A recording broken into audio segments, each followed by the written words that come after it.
Hi everyone, so glad that you could be with me today. I am going to recap of the guest speaking engagement that I had at City Church Buena Park.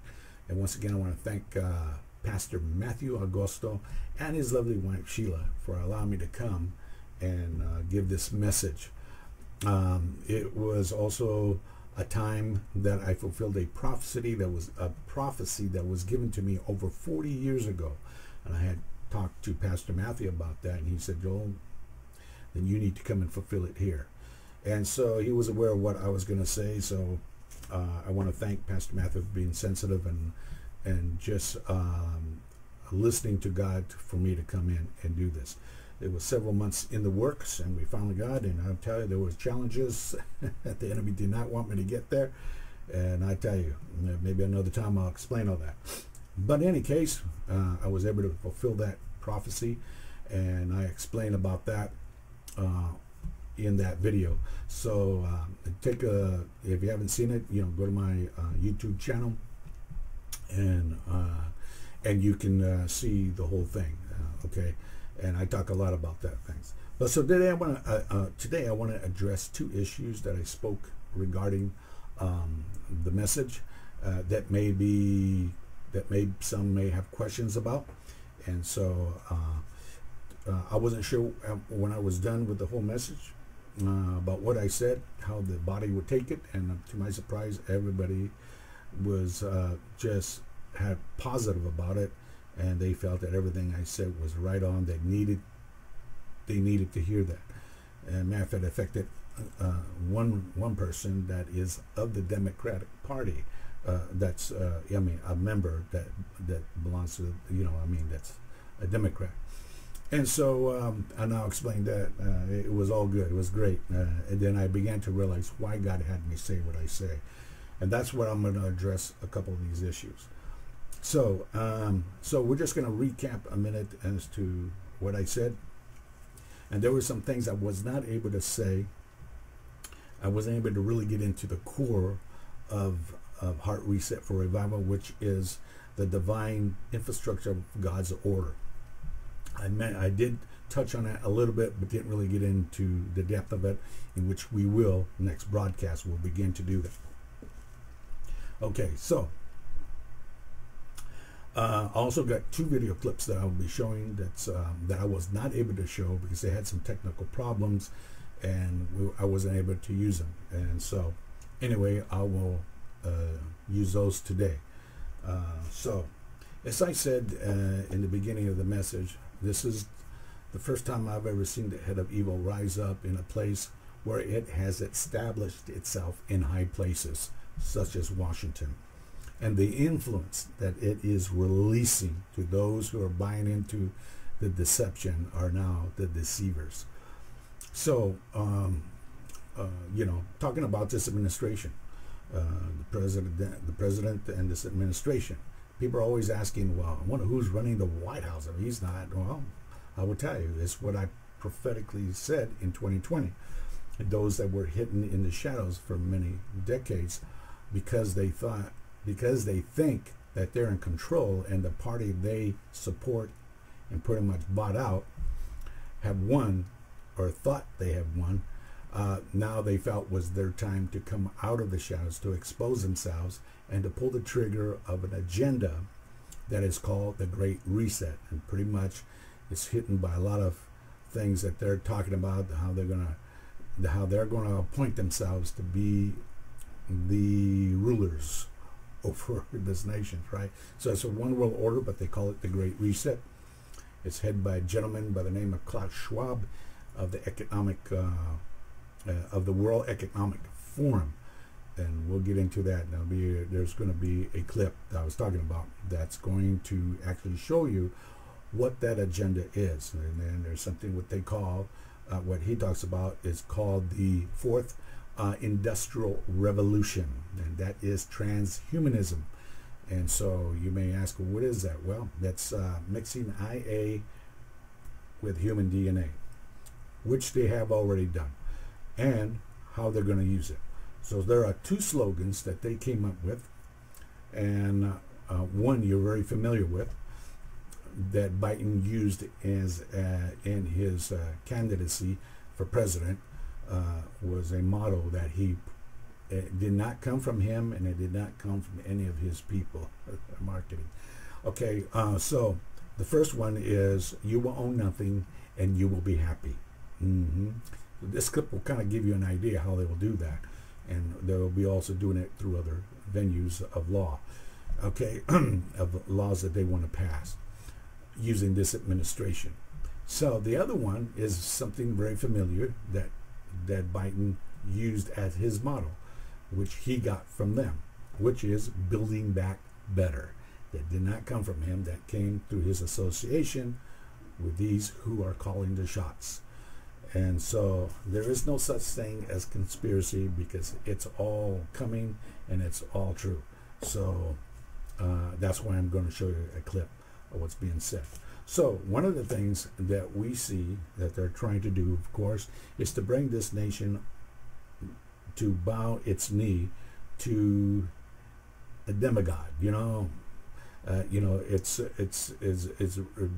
bringing this nation into a pagan nation and pushing out a God nation, where they don't want this nation to be one nation under God anymore. See, so because they're seeking kingship, they're seeking lordship, to be the lords over this world.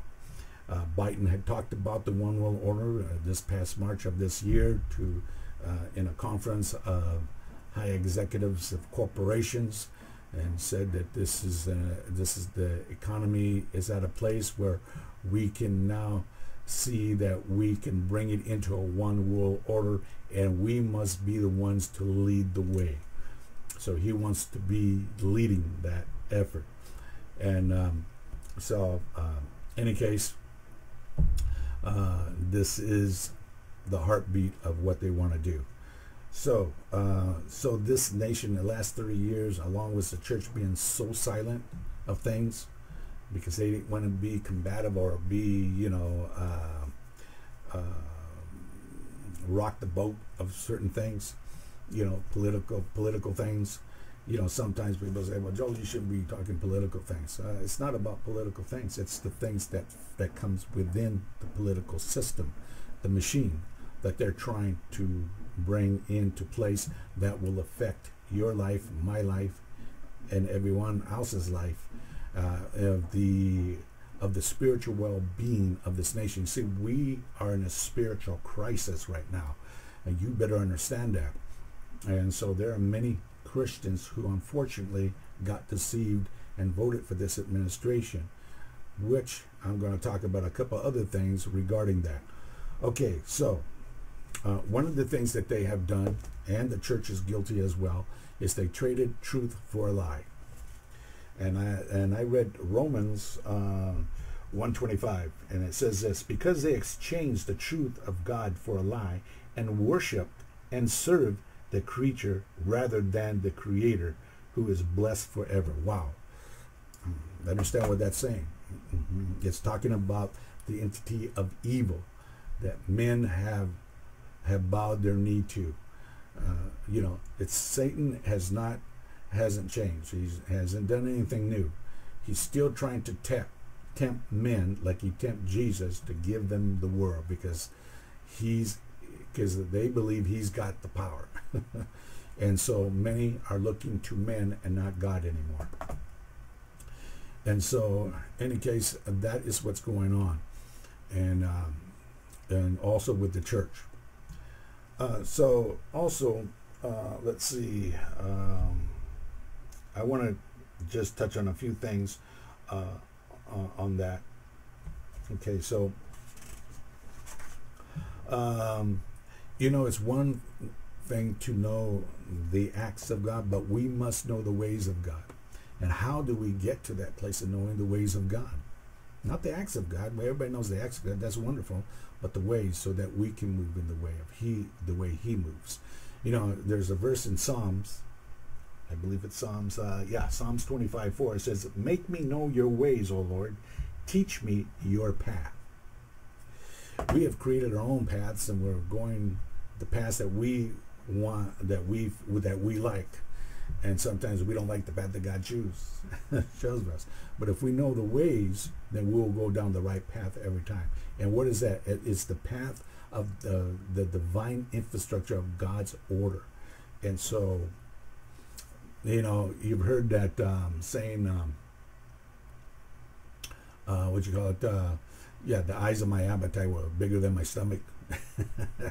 Well, that's how it's been with the church in the last 30 years. Men have built ministry not according to the kingdom system, but a world system. And they have learned how to market the ministry to build up an organization, not a church. And what has happened? They grew in the appetite of man's ambition, which pushed out God's commission. Let me repeat that. They got hungry for man's ambition that pushed out God's commission. And they began to build outside the infrastructure of God's order. And so that's what's happened. And so the last 30 years, I have seen the decline of the church and the infrastructure of the church move towards world views. And so because of that, and because many have received things from the world and have brought increase, which is not everlasting. It's all based on how well you do and how much of the world you accept and the ideologies of it. And so now the infrastructure is like the gates around it that protects that infrastructure. And these ministers had allowed these gates to dilapidate, to be broken, right? Just like Nehemiah. And we have allowed the influence of the world system to come into the church. And what is that? Well, we now have political correctness in the church. We have the world's heartbeat of tolerance. What's right is wrong. What's wrong is right. That kind of situation. We water down the gospel, because we want to be more relatable to the world, and instead of convicting the world. So we've come alongside and accepted some of the things, and so we watered down the gospel, and so that we don't offend anybody, right? And so we have created comfort Christianity. That's a whole other subject I'll get into maybe later on, but I want to move on here. Okay, so the agenda. Is God going to do something? He's going to break it up. Here's what God's going to do towards the end of how he will break things down. And so I want to read it out of Job chapter 12 and 13, if I'm not mistaken. Yes, here it is. Watch. Here's what God will do. Okay? So when he gets ready to do this, this is what's going to happen. And it's chapter 5 of Job, verses 12 and 13. And it says this. He frustrates the devices of the crafty, so that their hands cannot perform their enterprise or anything of lasting worth. Look at 13. He catches the so-called wise in their own trickiness, and the counsel of the schemers is brought to a quick end. And when God gets ready to move, it's going to be quick, and it will end. And so God is exposing more things as we go here. Now, two things I said that God was going to expose is because I said judgment comes to the church first before the nations, and God's already done that. And I said two things: the occult mindset that moves in the church, and then the pedophile spirit. And so I'll get into that a little bit more, but that is what God is revealing already. Okay, so let's talk about, go ahead and just talk about the issue, one of the issues I said at the church. One of the things I said, I was talking about, since we're talking about the pedophile spirit, let's talk about what I said. I mentioned a man's name in ministry, his name, and that was Brian Houston. But understand what God is doing. God is separating the goats from the sheep. So let's just go there for a second. A goat's a goat, can't be a sheep. Okay, so what does that mean? That means there are believers who have listened, and their loyalty belongs to a world opinion, and they've taken that opinion and put it in their hearts, so much so that they, even to the place of abortion, they believe that abortion's okay, and other things, and they have compromised themselves. So let me tell you something. Again, what makes you think that God's going to lower his standards of righteousness and holiness according to the way you feel or you think? Not going to happen. You see, because you may say, well, God knows he knows me, and he loves me, he knows how I feel and how I think, and God honors that. No, he doesn't. Number one, he doesn't even know you, because you're not a sheep. And I read it in Romans where God says there is no more justification for what you say. Why? Because your hearts have grown callous. So, and then let me read another verse out of Colossians 2, verse 20. Look at this. If then you have died with Christ to material ways of looking at things, and have escaped from the world's crude and elemental notions and teachings of externalism, why do you live as if you still belong to the world? You see, you can't bring that in. See, because you've got to live in the infrastructure of God's holy order. And yet you traded a God truth for a lie. You're moving in a place and fell for deception of the enemy.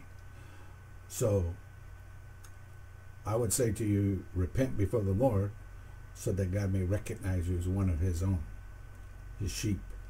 Because right now, because you side and because you move in a place of hate, and you've brought divisiveness even to the point that you have separated yourself even from your own family, you're a goat, period. So, that needs to be corrected. You need to repent before the Lord. Because I will tell you, God does not see you as one of his own. He sees you as a goat. Now, speaking about that, the other thing that God is revealing are the wolves among the sheep. Now, I mentioned Brian Houston, the man who developed Hillsong. Why would I say that? Well, the reason why I said his name is I must understand that he is a wolf. So let me explain something to you. Number one, his father was a pedophile. His father was a president of a world-renowned denominations, but he was president of it in Australia. Now, Brian Houston was an adult leader. Matter of fact, he was on the board under his father, and he and a few board members covered that up as best they could to protect the ministry. But when it came to the victims, nothing. They didn't approach the victims. The victims were never contacted for at least to be restored and counseled in the word by somebody. Didn't happen. Now here we go down, fast forward, Brian Houston's building a huge ministry, and then comes, this whole mess about a few of his pastors who inappropriately sexually advanced inappropriately with women and had intimacy with women or even rape. And yet he didn't really punish them. He gave an excuse. Well, they're young and they got drunk. I mean, you should hear what he says. And so we need to restore him and all that kind of stuff. But what happened to the women that were assaulted? None of them were approached. Not by Brian Houston, not a letter, not even a phone call, personal call, or an apology of any kind. Nothing was set up to bring restoration to them, to church council or anything. Nothing. So then, when this all comes out, he resigns from all 6 boards that run his worldwide ministry, okay? So they did their own internal investigation, and they found out that he was just as guilty as the ones that he was given a second chance to. They found out that he had inappropriate sexual advances against women himself. And 2 women came out and are suing him right now. So there are probably more, who knows? So the board fired him. He has no hand in what he built. God never built it. You see, so spiritual common sense would tell you that when he started from the get-go and never changed along the way to build a ministry, he built it outside the infrastructure of God's order.